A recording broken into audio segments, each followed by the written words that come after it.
Pak, Ya, yang kemarin persamaan Bernoulli itu Pak, kenapa kok usaha yang pada di titik A itu bisa minus, Pak? persamaan Bernoulli. Iya, yang Bukan cari yang asal kemarin. usulnya.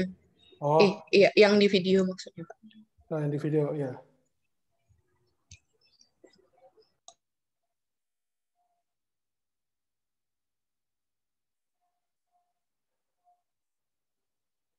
Di sini rasanya juga ada sebentar ya.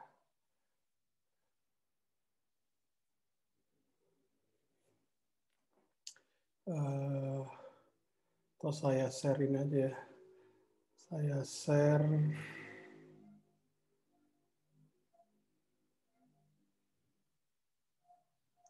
Ini kelihatan ya? Kelihatan, Mbak. Jelas, Oke. aplikasi kayak angkat pesawat terbang. Oke. Ini yang minus ya? Yang di A ini? Iya, Pak. Iya, Pak. Iya. Kenapa di A minus? Ini Anda lihat, kalau ini tekanan, yang sebelah B itu kan tekanannya ke kanan. Sebenarnya ini terkait dengan P dot A. Ya. Jadi kalau yang ke sana dia positif, ke kanan, tekanannya yang ini kan tekanannya ke kiri. Jadi makanya di sini ada minus. Itu aja sebenarnya. Jadi artinya bahwa usaha ini dilakukan sebenarnya oleh tekanan.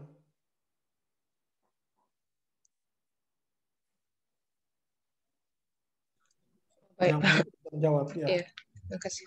Ya. Ada lagi yang lain?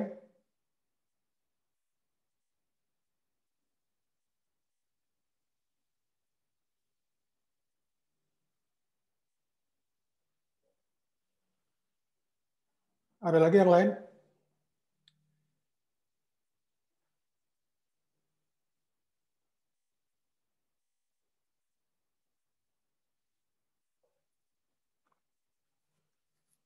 Sebenarnya kalau di sini mungkin nggak ditunjukkan ininya, ya mungkin di buku ya. Sebentar ya, kalau di buku rasanya ada, di buku Holiday.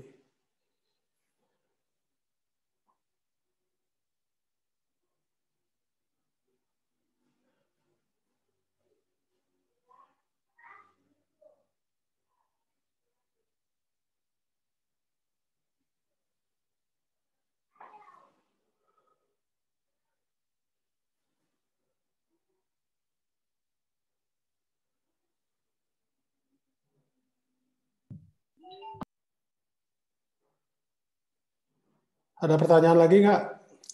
Kalau kita mulai materi baru ya. Sebentar. Materi baru. Berdasarkan SAP sekarang kita apa ya?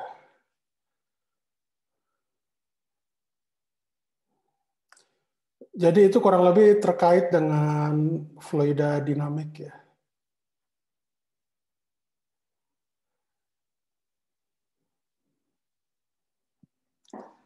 Teori kinetika gas. Oke. Kita lanjut ya ke teori kinetika gas ya. Kalau nggak ada yang bertanya.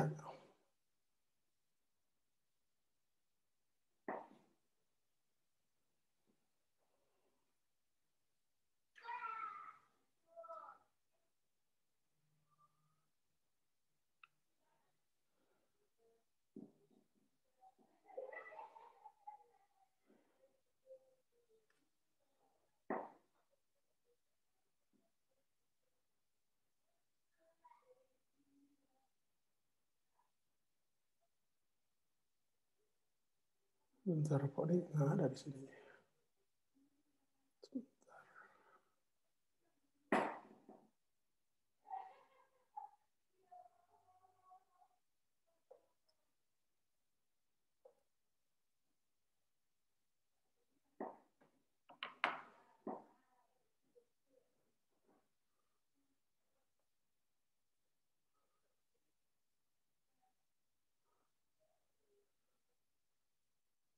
Kok belum muncul ya? Sebentar ya. Oke.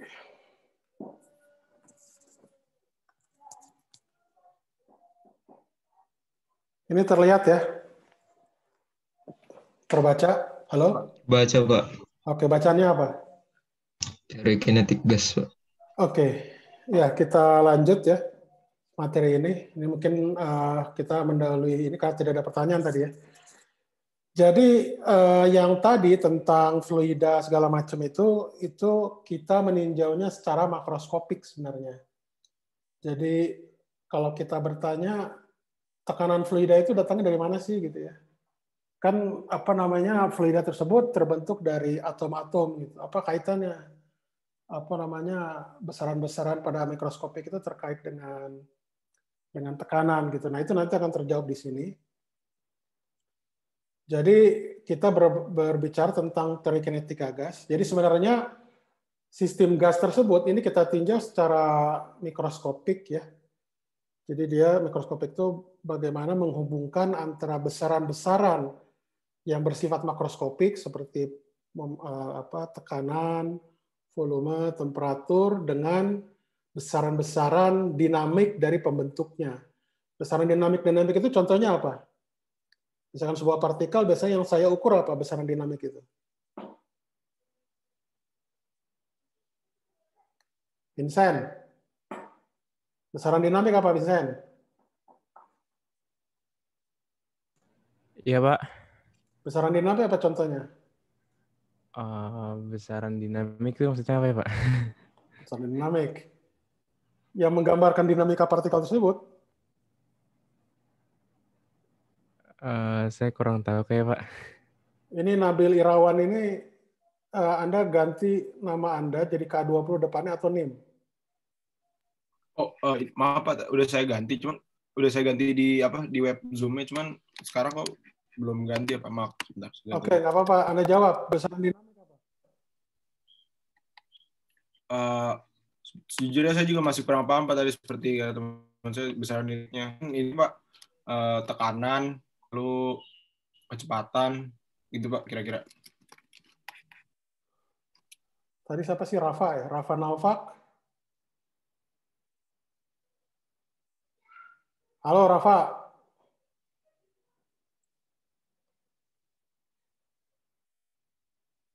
Besaran dinamik apa? Halo Rafa. Tidak menjawab. Ini saya remote aja nanti nih. Remove. Rafa, halo.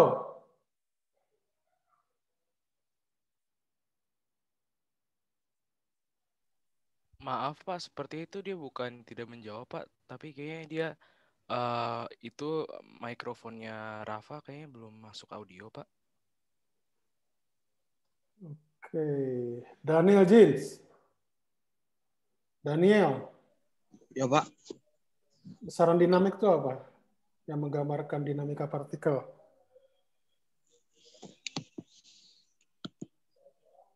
Kurang tahu Pak. Hilya. Saya juga kurang tahu, Pak. Nggak tahu.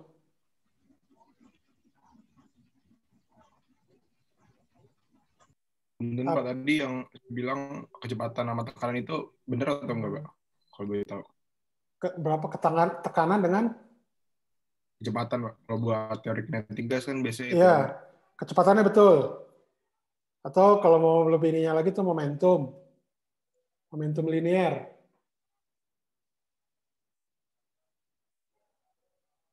Terus apa lagi? Energi ya. Energi kinetik, energi potensial, energi mekanik itu besaran-besaran dinamik. Momentum, kecepatan, percepatan ya.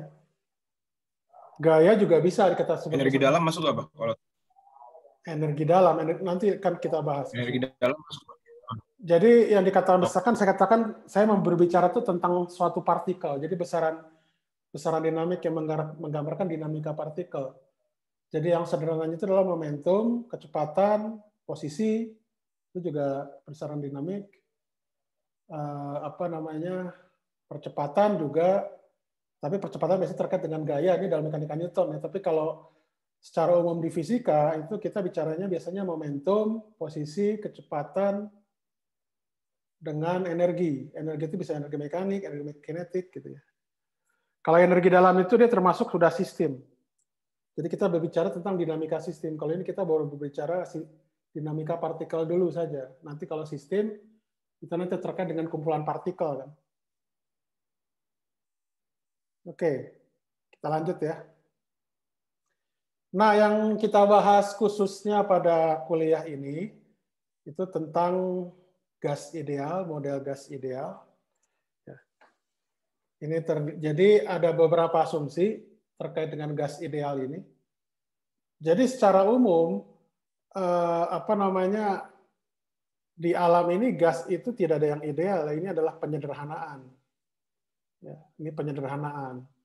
Jadi penyederhanaan itu diambil dengan beberapa asumsi.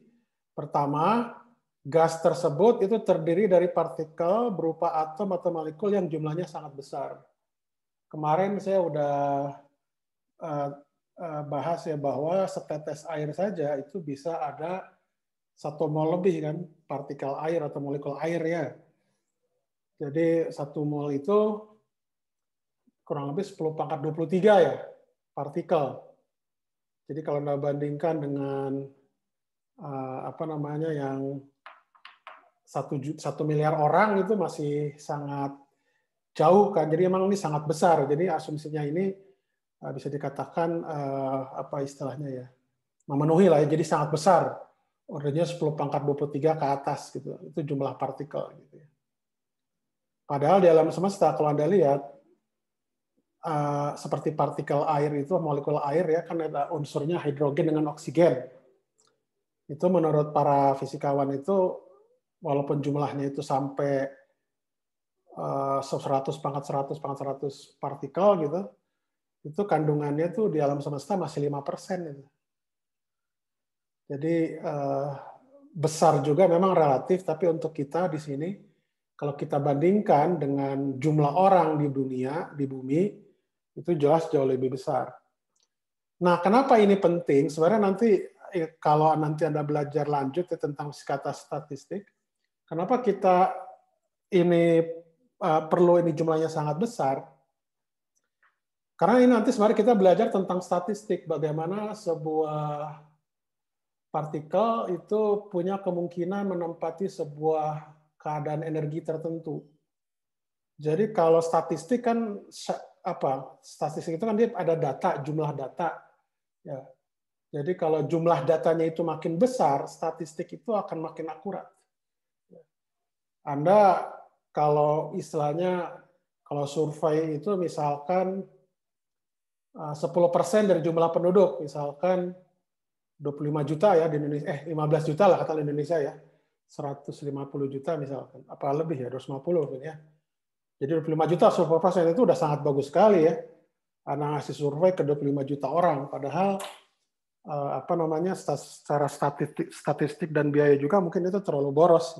Mungkin bisa diperkecil lagi gitu ya. Apalagi itu survei kan cuma 10%. Kalau Anda mensurvei 250 juta orang Indonesia, itu bukan survei namanya. Nanya satu-satu misalnya gitu. Jadi artinya kita mengasumsikan bahwa gas tersebut terdiri dari atom atau molekul yang jumlahnya sangat besar, itu terkait dengan keakuratan tools yang kita gunakan, yaitu statistik. Kemudian yang kedua, partikel tersebut tersebar merata dalam seluruh ruang. Artinya tersebar merata ini kalau kemarin kita bahas rapat massa yang tersebar merata di batang atau di bola, itu artinya apa? Rapat massanya ini konstan ya, tersebar merata. Atau dengan kata lain seperti di fluida itu adalah fluida incompressible. Ya, incompressible. Kemudian yang ketiga, partikel tersebut bergerak acak ke segala arah. Jadi dia tidak diarahkan, jadi dia bebas. Ya. Jadi kalau bergerak segala arah, ya ini tidak ada gaya dari luar tentunya ya. Kalau partikel bermuatan seperti air misalkan, dia kan ada dipol sebenarnya molekulnya ya. Kalau kita kasih medan listrik, dia akan ke arah tertentu, tidak ke segala arah gitu ya. Kemudian jarak partikel itu lebih besar daripada ukuran partikel ya. Jadi ini gas. Jadi kalau padatan tentunya dia jaraknya tidak terlalu jauh dari ukuran partikel. cair sedang gitu ya. Kalau gas dia agak jauh. Nah, jadi artinya bahwa interaksinya itu bukan jarak jauh gitu ya. Nah, kemudian yang kelima tambahannya lagi, tidak ada gaya interaksi antar partikel kecuali tumbukan. Maksudnya apa? Kalau dalam gas tersebut molekul-molekulnya seperti air, itu kan sebenarnya ada dipol di situ. Ya. Itu sebenarnya ada gaya listrik. Gaya listrik itu kan ketika kita tahu dia jangkauannya kan sangat jauh ya. Seperti R kuadrat, R-nya dari 0 sampai tak hingga. Itu interaksinya interaksi jarak jauh gitu. Ya. Nah, jadi artinya bahwa dalam hal ini statement 5 ini mengatakan bahwa partikel tersebut tidak bermuatan listrik. Ya. Interaksi gravitasi juga kelihatan di interaksi gravitasi itu juga diabaikan dalam hal ini karena dia sangat lemah. Ya. Jadi walaupun itu bermuatan, itu diabaikan, sangat kecil gitu ya interaksinya, dan dia diketahui hanya tumbukan saja. Ya, masanya juga interaksi gravitasinya sangat kecil, ya sehingga bisa dianggap nol lah gitu. Jadi biasanya interaksi gravitasi itu berpengaruh kuat ketika kita meninjau benda-benda yang sangat besar seperti ukuran planet, bintang, galaksi ya. Kalau untuk partikel dia apalagi mikroskopik ini sangat kecil. Kemudian semua tumbukan antar partikel atau dengan dinding bersifat lenting sempurna dan terjadi dalam waktu yang sangat singkat. Ya, jadi artinya di sini tidak ada energi yang hilang. Ya, jadi artinya tidak tiba-tiba sistem gas tersebut, kalau tidak itu tidak lenting sempurna, itu kan berarti ada energi yang hilang. Energi yang hilang itu biasanya berupa apa? Kalau energi yang hilang itu?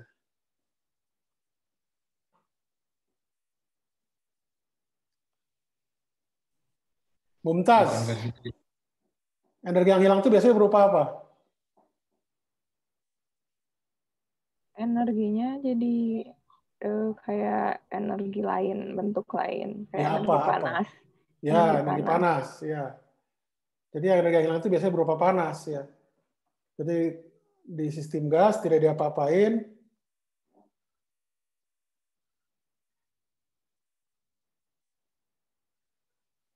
Sistem gas tidak diapa-apain, dia tiba-tiba panas sendiri gitu ya. Nah itu berarti ada tumbukan tidak lenting sempurna atau lenting sebagian atau tidak lenting lah.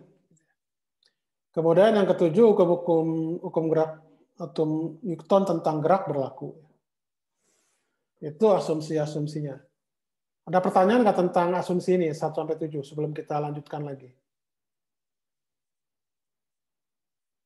Oke. Kalau tidak ada, satu hal lagi juga ya harus diingat ya. Ini yang orang sering salah kaprah. Jadi hukum Newton itu di 3 dimensi. Dan waktu T di situ itu bukan koordinat. Itu adalah parameter. Oke, beda dengan Einstein. Einstein itu nanti memperlakukan waktu itu sebagai koordinat. Ya, kalau di sini Newton waktu itu sebagai parameter. Beda ya. Perilakunya beda. Oke, sebentar. Oke, ini kita ambil dulu yang Anda kenal persamaan gas ideal. Jadi persamaan gas ideal itu biasanya persamaan gas secara umum itu biasanya P dinyatakan sebagai fungsi dari V dan T, atau bisa dikatakan fungsi P, V, dan T itu sama dengan 0. Ini persamaan gas ideal. Jadi persamaan gas ideal ini diturunkan dari hasil eksperimen abad pertengahan 17 atau 16 ya gitu oleh Boyle-Gay-Lussac. Jadi dengan percobaannya itu mendapatkan bahwa dalam gas dengan keadaan tertentu itu memenuhi persamaan ini, PV sama dengan nRT. N itu adalah jumlah mol, R di situ adalah konstanta umum gas yang 8,314 Joule per mol per Kelvin. T itu adalah temperatur mutlak Kelvin ya. P itu adalah tekanan, V itu adalah volume. Ini sama dengan NKBT. N itu adalah jumlah partikel gas, KB itu adalah konstanta Boltzmann, dan ya ini T juga temperatur. Nah, jadi suatu gas ketika memenuhi persamaan gas, atau dalam ini persamaan gas ideal, itu mirip seperti hukum 1 Newton. Bahwa sistem ini dia kalau nggak diam atau bergerak lurus beraturan. Analoginya seperti itu. Jadi dia kalau di gas itu hukum 1 Newton itu analogi dengan persamaan keadaan gas. Ya, dalam hal ini misalkan kita ambil gas ideal. Secara umum saya katakan, gas itu tidak memenuhi persamaan keadaan secara umum karena dia sifatnya dinamik, gitu ya. Dan pada umumnya dinamikanya itu diskrit, tidak kontinu. Nah, nanti akan saya jelaskan kenapa kita bisa mengambil keadaan gas yang sifatnya itu kontinu. Itu nanti mungkin tentang termodinamika ya. Oh ya, N kecil di sini adalah jumlah partikel gas dibagi dengan Na ya. Ini di bilangan Avogadro ya. Oke. Nah, misalkan kita tinjau sebuah sistem gas yang dibentuk dari N buah partikel gas ya. Jadi gas ideal. Jadi masing-masing kecepatannya itu adalah V1 itu adalah komponennya ini, V2 ini yang partikel kedua, seterusnya gitu ya, sampai N buah. N buah itu bisa yang ke berapa 10 pangkat 100 gitu ya. Bisa.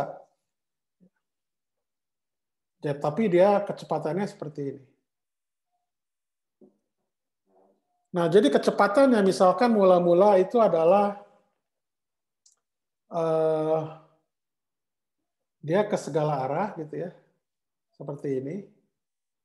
Kemudian saya mengasumsikan, jadi kalau misalkan dia itu tidak ada tumbukan antar partikel, jadi setelah partikel itu menumbuk dinding, ya itu yang berubah cuma Y-nya saja.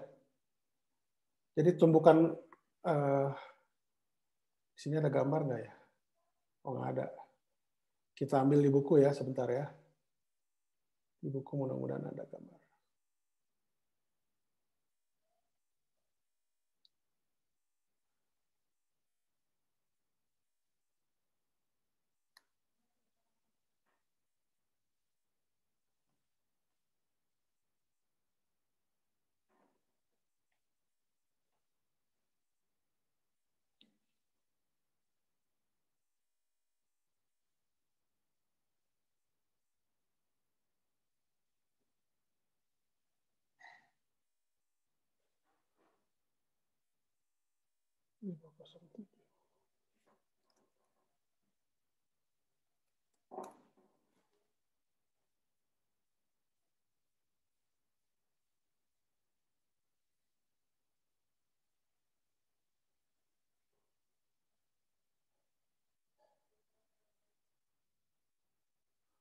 Oke. Tapi ini dalam sumbu X ya. Yang dalam sumbu Y-nya sebentar, saya cari dulu. Mungkin di buku lain.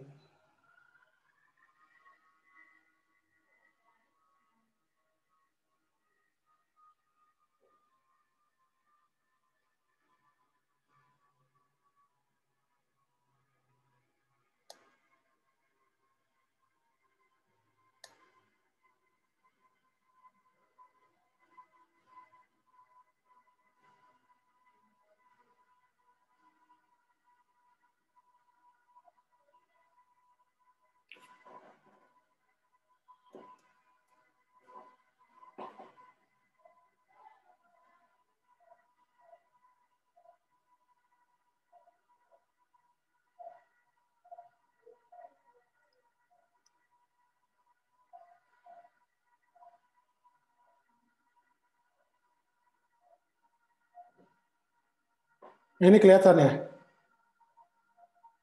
Kebetulan juga ininya sumbu X lagi ya. Tapi kurang lebih sama lah. Jadi partikel itu menumbuk ya. Jadi dia tidak ada energi kinetik yang hilang kan di sini ya.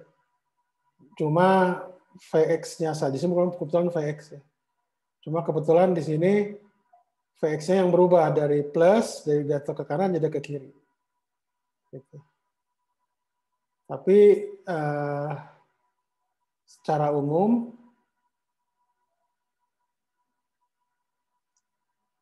dia energi kinetiknya tidak berubah ya. Jadi walaupun VY dengan Vx itu VY-nya itu berubah jadi min VY. Jadi tidak ada energi kinetik yang hilang. Jadi tumbukan dia ke dinding itu dia apa namanya lenting sempurna. Ya.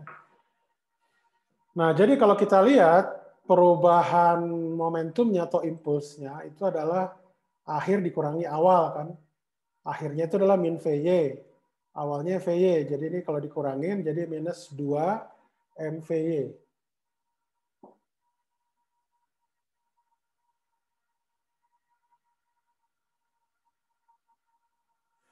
Oke.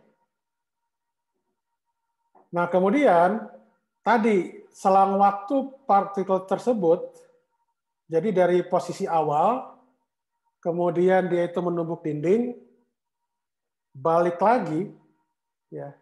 Jadi balik lagi ke posisi yang semula, itu waktunya itu adalah 2L dibagi VY. Oke. Kebayang ya? Nah, kalau kita bagi antara delta P rata-rata atau impuls ini dengan delta T, itu saya dapatkan adalah sama dengan gaya rata-rata. Jadi gaya rata-rata yang bekerja itu adalah MVY kuadrat per L J. Itu gaya impuls rata-rata, karena dia waktunya sangat singkat.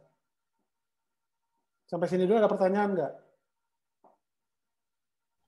Pak, kenapa itu dibagi VY, Pak, yang delta T-nya? Kenapa? Kenapa kalau dibagi VY?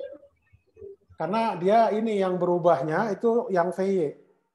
Jadi Anda bayangkan inilah, apa namanya, dalam sumbu Y ya, jadi dari L yang paling mudah, dia bergerak, dia kan jadi gini, posisi awal partikel sebelum menumbuk dinding itu jaraknya L kecil.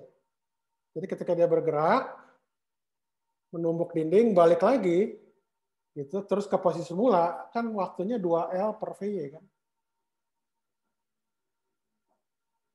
Berarti ini maksudnya cuma bergerak di satu dimensi ya, Pak? Sebenarnya ya bisa dikatakan seperti itu. Cuma walaupun kita itu punya apa istilahnya dia itu 3 dimensi, tapi yang berubah itu cuma dalam sumbu Y aja kan. Jadi yang kita tinjau itu cuma dalam sumbu Y saja. Jadi bisa dikatakan ya ini kasusnya 1 dimensi. Untuk penyederhanaan. Ada lagi yang lain?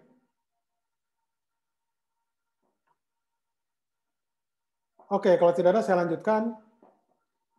Nah, jadi kalau dia itu ini satu partikel, ya. Kalau ada n buah partikel itu berarti tinggal dijumlahkan aja semua. Sekali lagi ini gambaran kasar ya.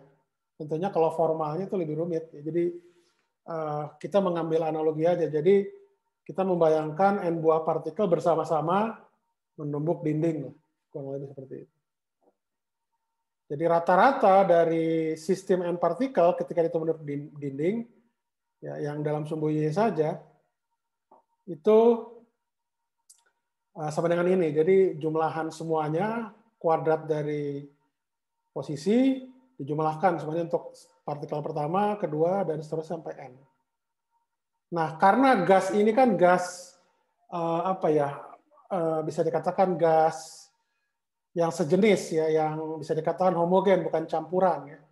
Jadi partikel-partikelnya sama, ya masanya juga sama gitu ya. Jadi makanya ini bisa dikeluarkan karena masanya itu sama.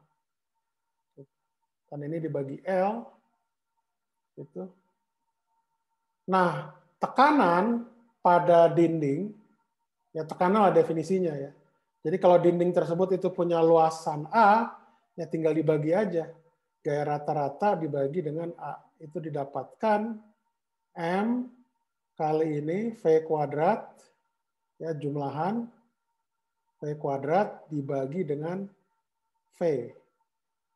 Jadi A kali L di sini adalah volume dari kotaknya.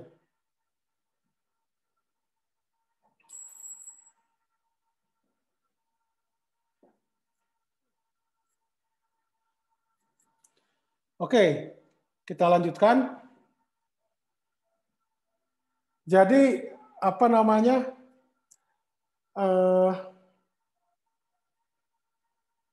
jumlahan ini ya itu saya singkat jadi V kuadrat bar gini.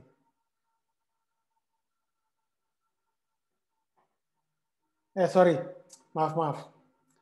Jadi kalau ini saya bagi N, atas saya kali N, ya ini V kuadrat Y bar ini itu adalah rata-rata. Jadi partikel pertama, kedua sampai N dibagi jumlah partikel N, dikali N itu kita sebut V kuadrat Y rata-rata. Jadi jelas ya. Jadi ini adalah jumlahan semua kecepatan kuadrat dari partikel dibagi jumlah partikelnya, dibagi N. Maka di sini ada jumlahan N di sini. Ada kuantitas N di sini yang dikatakan jumlah partikel. Jadi ini adalah V Y kuadrat rata-rata. Nah, sekarang ini kan yang kita tinjau itu di 3 dimensi. Ya, jadi harusnya itu kita dapatkan V kuadratnya itu yang Vx kuadrat tambah V kuadrat tambah Vz kuadrat. Ya. Vz kuadrat. Nah, jadi ini rata-rata. Nah, rata-rata dari kecepatan kuadrat, apa bacanya apa? Kecepatan kuadrat rata-rata. Rata-rata kecepatan kuadrat. Ada kalau kecepatan rata-rata kuadrat itu kecepatan rata-rata dikuadratkan. Kalau ini rata-rata kecepatan kuadrat. Jadi kecepatan kuadrat dirata-ratakan. Gitu. Nah, ini ada hal penting di sini. Penjelasannya secara formal sih saya jelaskan ya. Itu dengan menggunakan ada yang disebut namanya statistik Maxwell-Boltzmann. Jadi karakteristik karena kita membedakan antara ini walaupun partikelnya ini adalah homogen, aslinya kan dia tidak dibedakan, tapi dalam mekanika statistik Maxwell-Boltzmann itu dibedakan. Partikel itu diberi nomor lah istilahnya gitu. Nah, itu implikasinya adalah bahwa Vx kuadrat dengan Vy kuadrat dengan Vz kuadrat itu sama rata-ratanya. Ini yang disebut namanya nanti yang kita sebut adalah namanya prinsip ekipartisi. Jadi artinya derajat kebebasan rata-ratanya itu semuanya sama, tidak dibedakan. Sehingga nanti kalau saya masukkan prinsip ekipartisi ini ke sini, ya itu nanti didapatkan bahwa V kuadrat tidaknya sepertiga V kuadrat rata-rata. Kecepatan dibacanya apa ya? Kecepatan kuadrat rata-rata ya. Rata-rata kecepatan kuadrat. Oh, mungkin ini yang benar nih. Kecepatan rata-rata kecepatan kuadrat rata-rata. Kalau kecepatan rata-rata kuadrat itu berarti sebentar. Ya. Kita nyebutnya nanti di sini apa istilahnya? Aduh, bahasa Inggrisnya apa istilahnya? Mean square ya. Root mean square kan, Pak? RMS. Root mean square. Kalau RMS itu diakarkan. Root mean square. Kalau ini mean square aja, nggak ada root. Mean square aja berarti. Iya. Cuma saya bingung bahasa Indonesianya apa ya. Kuadrat rata-rata, kecepatan kuadrat rata-rata. Betul ya, kecepatan kuadrat rata-rata ya. Kalau rata-rata kecepatan kuadrat, itu berarti V rata-rata dikuadratkan. Ya itu mungkin kita ambil itu aja lah. Ini kita sebutnya kecepatan kuadrat rata-rata. Kecepatan rata-rata kuadrat. Kecepatan rata-rata kuadrat itu artinya kecepatan rata-rata dikuadratkan. Kalau kecepatan kuadrat rata-rata ya berarti ini betul. Ya betul. Oke, tadi ada mau ngomong apa? Atau gini Pak, kecepatan kuadrat dirata-ratakan gitu Pak. Ya, kecepatan kuadrat dirata-ratakan. Tapi ya biasanya tapi betul sih kecepatan kuadrat rata-rata. Oke lah, itu sama maksudnya ya. Kecepatan kuadrat rata-rata ini kadang saya bingung. Oke, jadi dari sini nanti Anda masukkan ke sini didapatkan bahwa P di sini itu adalah sama dengan N kali M per V. V besarnya adalah volume dikalikan V kecil kuadrat rata-rata. Jadi artinya P di sini itu adalah besaran makroskopik kan, volume juga besaran makroskopik. Nah, ini bisa dikaitkan dengan besaran mikroskopik gitu. Jadi artinya tekanan yang kita rasakan di fisika itu memang karena akibat tumbukan partikel gas yang menyentuh dinding atau tangan kita gitu. Itu yang kita rasakan. Apa namanya? Viskositas, kekentalan fluida juga sama. Cuma untuk viskositas itu apa? Tumbukannya tidak lenting sempurna. Itu aja.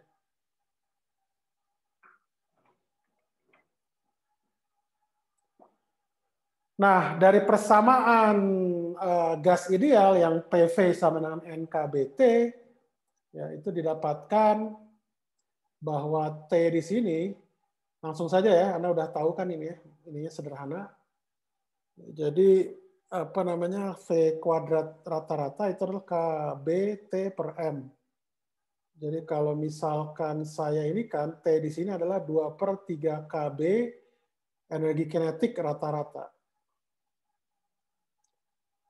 Jadi dengan kata lain, jadi EK di sini itu terkait dengan energi kinetik translasi gas. Yang tadi kan kita mengasumsikan dia translasi kan ya. Gitu. Nah jadi kalau dibalik, energi rata-rata dari gas ya terkait dengan translasi saja itu adalah 3/2 KB kali T.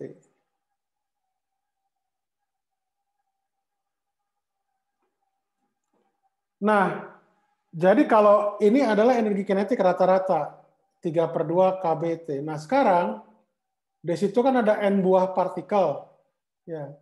Jadi kalau saya kalikan N energi kinetiknya, itu jadi bisa dikatakan ini terkait dengan energi sistem, yaitu yang disebut namanya energi dalam sistem. Ya.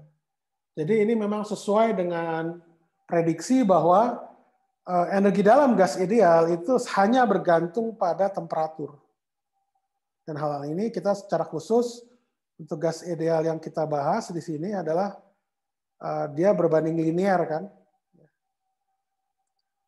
Bagaimana perbandingan dengan eksperimen? Nah ini dari sini kita akan ukur CV-nya itu adalah dou per dot pada V konstan. Kemudian kapasitas kalor panas pada tekanan tetap itu adalah CV tambah CV itu sama dengan CV tambah NR. Kalau rumus yang ini berlaku secara umum ya. Nanti bentuknya seperti apa itu nanti bergantung pada bentuk dari energi dalamnya. Oke. Ini berlaku secara umum. Jadi untuk gas secara umum ini berlaku. Kalau untuk gas ideal berarti ini CV itu adalah 3/2 NR. Kemudian CP-nya itu adalah 5/2 NR. Gitu ya. Dan konstanta adiabatik untuk gas ideal itu adalah 5/3 ya. CP per CV sama dengan 1. CV per CV sama dengan 5/3. Kalau di orang Sunda bilang CP per CV 1 ya. Gamma itu 1 ya. Karena V dengan P itu nggak dibedakan. CP per CP. Harusnya CP per CV ya beda. Jadi 5/3. Nah itu jok aja. Kemudian perbandingan hasil eksperimen. Nah tadi kasusnya berapa? CP per CV-nya 5/3 ya, atau 1,67. Nah Anda lihat di sini, untuk kasus gas monoatomik, yaitu gas mulia, seperti helium, neon, argon, krypton, xeon, gitu ya, itu gamanya mendekati lah 1,67. Tapi untuk dia itu diatomik, bedanya jauh. Ya. Bedanya jauh. Kemudian, apalagi poliatomik nih yang di atas 3, itu udah jauh sekali. Nah ini penyebabnya apa? Gitu. Penyebabnya apa? Ini saya kan nggak perlu bahas ya. Ini yang dikatakan distribusi Maxwell itu seperti ini. Lengkapnya sebenarnya distribusi Maxwell-Boltzmann ada ya. Jadi distribusi Maxwell-Boltzmann itu adalah, sebentar, ini saya sharing, kebetulan saya juga kemarin sempat nyinggung. Sebentar.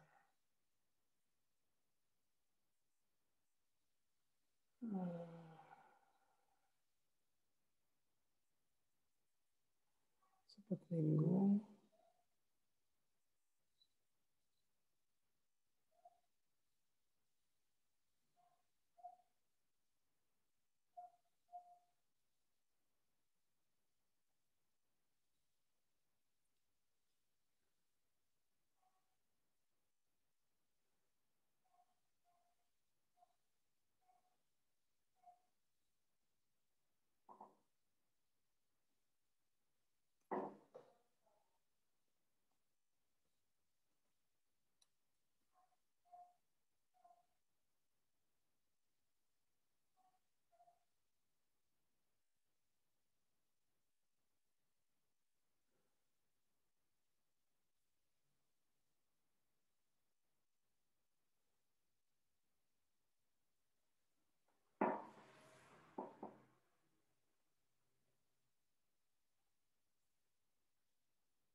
Ini sebentar ya, saya cerita aja. Nanti Anda absen mandiri aja ya. Jadi distribusi Maxwell-Boltzmann itu bentuknya adalah bahwa sebuah partikel, peluang sebuah partikel menempati keadaan energi tertentu, ya. Jadi F fungsi distribusi, peluang sebuah partikel menempati posisi keadaan dengan energi E, jadi F sebagai fungsi dari E, itu adalah eksponensial eksponensial minus E per KT. Jadi E di sini adalah E kecil yang bilangan Euler eksponensial, ininya min KT, E pangkat eksponensial dalam kurung min E per KT. K di sini kebetulan konstan Boltzmann, dan di sini adalah temperatur. Jadi artinya bahwa fungsi distribusinya itu bergantung pada energinya, dan dia bentuknya eksponensial turun, ya, eksponensial min E per KT. Nah ini artinya apa? Kalau E-nya itu menuju 0, Anda lihat peluangnya kan besar ya, nilainya katakan ambil 1. Tapi ketika E-nya itu makin besar, ya, itu kecenderungannya probabilitasnya makin turun. Artinya apa? Probabilitas partikel yang menempati energi tinggi itu peluangnya makin kecil. Kalau dia itu makin rendah, peluangnya makin besar. Makanya ini adalah sebuah fakta di alam ya. Kenapa alam tersebut itu lebih cenderung memilih dalam keadaan energi yang minimal. Energi yang minimal tidak harus 0, tapi energi yang minimal. Karena memang dari sini dilihat bahwa peluangnya itu besar gitu untuk yang energinya 0 atau energinya minimum. Kalau energinya makin besar, peluangnya juga akan makin besar. Akibatnya apa? Kalau peluangnya itu makin kecil, artinya jumlah partikelnya juga sedikit. Ya. Nah, ketika dia itu makin besar energinya, makin banyak gitu ya.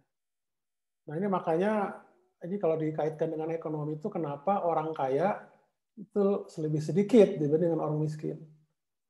Karena orang kaya kan dia harus ada usaha, ada energi, punya banyak uang ya.